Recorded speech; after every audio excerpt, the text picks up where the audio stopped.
nominees, babasahin ko na ang resulta ng naganap na botohan. Aisel, binigyan ka nga ba ng pagkakataon ng taong bayan na mas maunawaan ng iyong mga housemates o patutunayan mo na lang ang iyong sarili dito sa labas ng bahay? At para sa iyo, Justin, naging katanggap-tanggap nga ba ang iyong malalakas na opinyon at salubin sa iyong mga kasama o base sa opinyon ng taong bayan ay nararapat ka ng maibig sa bahay ni Kuya?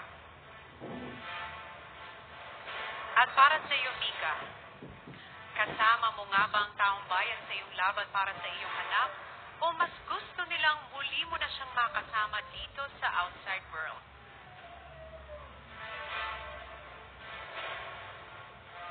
Ang pangalang aking babanggitin ay ang unang iniligtas ng taong bayan.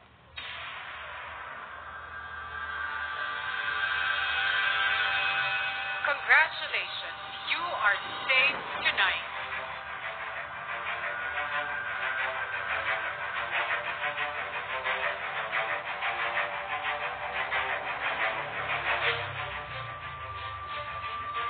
Aisel,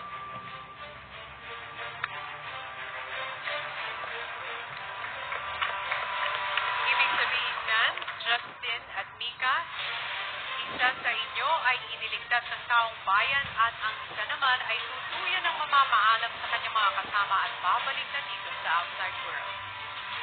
Dahil ang pangalan ng aking unang babanggitin ay ang mananatili pa sa loob ng bahay ni Kuya. Congratulations, you are safe tonight.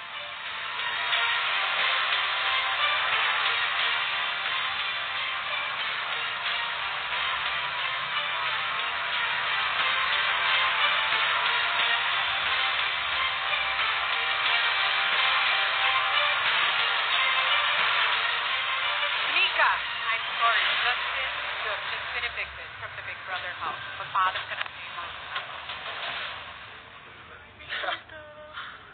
Don't cry. You're ugly when you cry.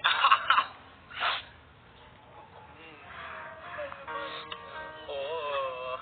Malamang sinabi. Namimiss ka namin. Salamat sa lahat. Salamat sa lahat. Okay, isa-isa lang. Isa-isa lang. Mwah!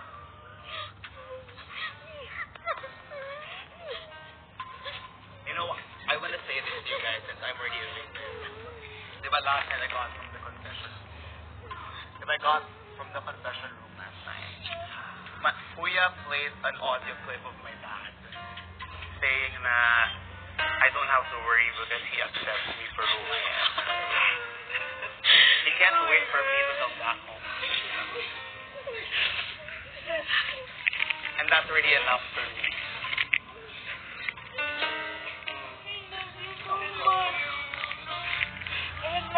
It's gonna happen eventually. Okay.